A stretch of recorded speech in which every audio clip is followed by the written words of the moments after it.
Hello, so today I'm going to be going over chapter 18, and the learning objective that I'm going to be going over today is to define the terms complexity and organization as they relate to the relationships among the parts or components of a complex motor skill. So to begin, it's important to note that organization and complexity characteristics of a skill could provide the basis for a decision to use whether whole or part practice.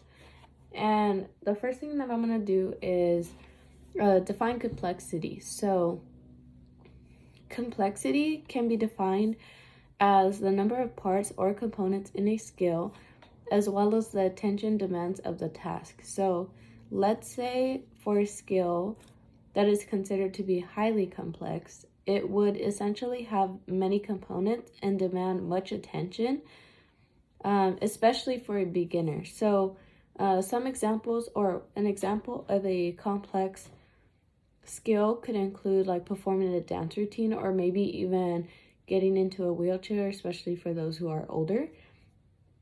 And moving on, we have the low complexity skills, and these often have few components in comparison to the highly complex skills, and they demand limited attention. So an example of this could be picking up a cup because it demands little attention.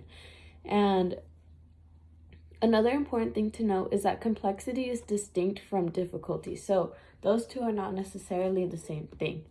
And moving on, I am going to define organization. So organization is the relationships among the component parts of a skill. And when a skill has a high level of organization, it often has components that are spatially and temporally interdependent, because in order, or so let's say a good example of this would be a jump shot in basketball, because depending on the order of conduct that it's conducted in, it depends on the manner in which those parts are performed.